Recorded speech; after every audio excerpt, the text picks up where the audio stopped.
Hello friends, today we will discuss antenna arrays. Content of this lecture is definition and classification, broadside array, endfire array, collinear array, parasitic array and binomial array. First of all, definition. The simplest definition of an array is more than one current carrying element put together. But it is very non-technical or non-engineering definition. Practically, current carrying element placed together in a predefined manner such a way that the array exhibits better radiation characteristics than any individual current carrying element. It means the collective effect of all elements should better than any individual current carrying elements. That is only meaningful array. And in this chapter or in this video, we will discuss only meaningful arrays. Arrays can be classified in several types, mainly linear and non-linear array and uniform and non-uniform array. If the individual element of an array are equally placed along a straight line, then such array is called linear array. Furthermore, if all elements of this linear array are fed with same magnitude of current, then the array is called uniform linear array. So in uniform linear array, there are two things fixed. First, elements are identical and equally spaced. Second, all elements get same magnitude of current. We are not talking about its phase right now, but magnitude only. Practically, we use following four types of linear array.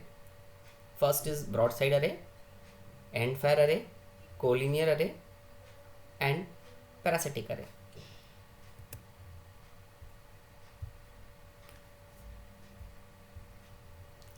First one is broadside array. In broadside array, axis of individual element, it means this one. This is the axis of individual element and this is the axis of array. Fine. So both are perpendicular to each other. Array axis and element axis are perpendicular to each other. This is broadside arrangement. Along with this, same magnitude and same phase current is fed to all elements. So here arrangement is shown, and supply is same magnitude and of same phase. If these criteria are fulfilled, then we call the array broadside array. The radiation pattern of broadside array is like this. This is figure of 8. The maximum direction is this and this, and this maximum direction is perpendicular to array axis. So in broadside array, we will get maxima at 90 degree and 270 degree of array axis. Along with these two major lobes, we will get some minor lobes also, like that, so on. There will be so many minor lobes.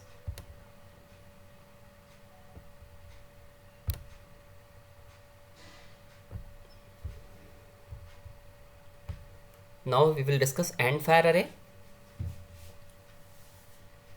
Arrangement of endfire array is exactly same as it was in broadside array. The difference is now the current is fed with same magnitude but progressively out of phase. It means phase difference between these two will be 180 degree and phase difference between these two will also be 180 degree, and so on. Such feeding is called progressively out of phase. When we fed current in this manner, we will get end fire array, and radiation of pattern of end fire array will be like this. Now the maximum direction, bidirectional antenna, the maximum directions is in the array axis. In broadside array it was 90 degree and 270 degree, but in end fire array it is 0 degree and 180 degree. So this is end fire array. Similar to broadside, there are so many minor loops will be.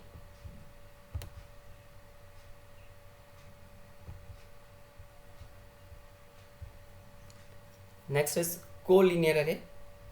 In collinear array, the elements are arranged coaxially. It means the axis of element and axis of array the same line. In here, this is the axis of array as well as axis of individual element. This line is array axis and individual array element axis. Similarly, this line is axis of array as well as axis of individual element. This figure 5 is vertically collinear array because elements are put together vertically, and this is horizontally collinear array. As the geometry show, they are in horizontal. Next is parasitic array. In parasitic array, currents are fed to a single element only, and this element is called active element. In this figure, as we say, this is feed line, and this feed line is connected to driven element only, this element only. So this element will be called active element or driven element, and all other elements, these three and this one, are parasite or depends on this driven element only. These parasitic elements or passive elements have no connection with the supply line.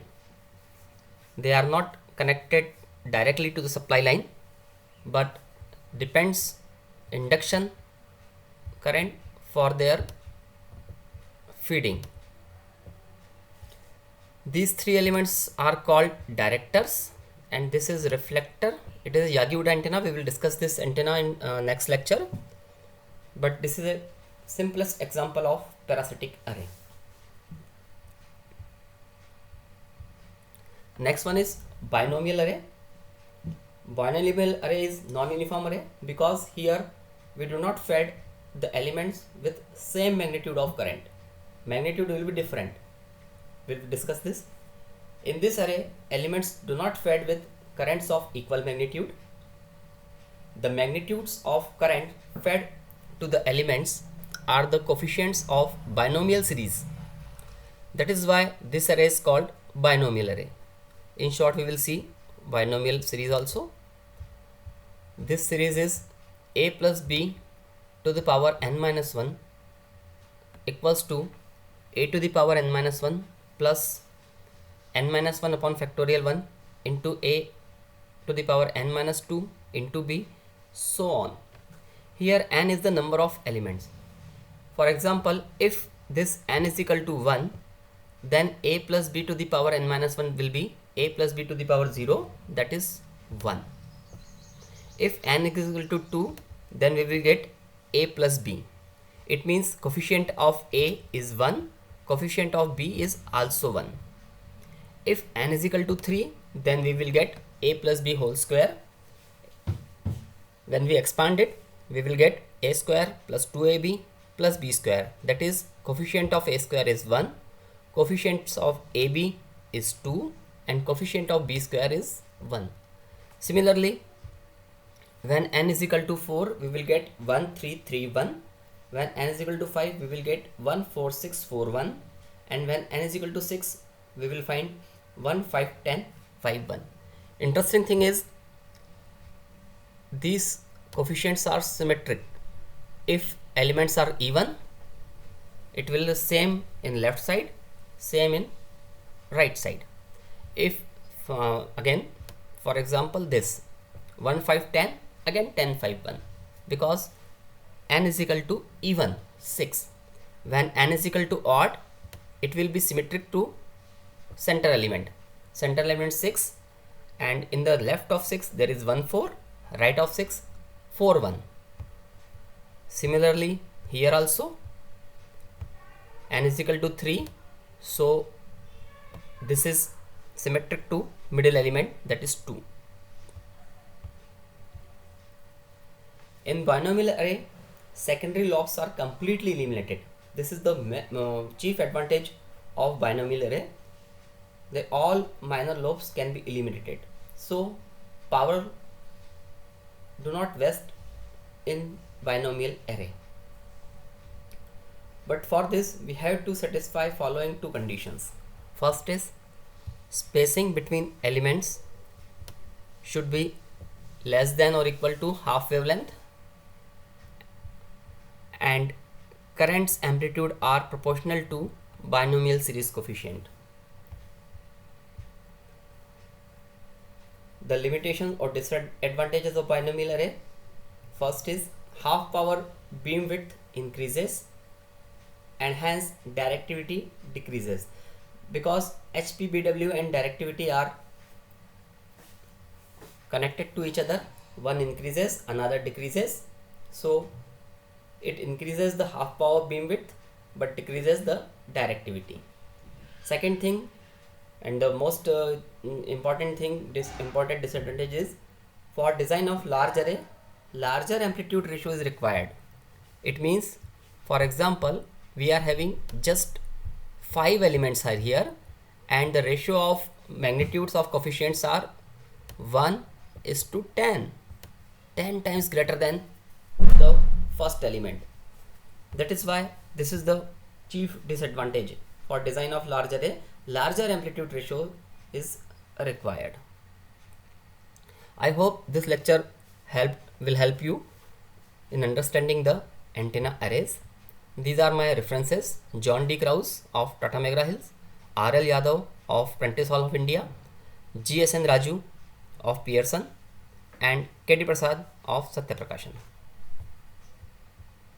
Thank you so much.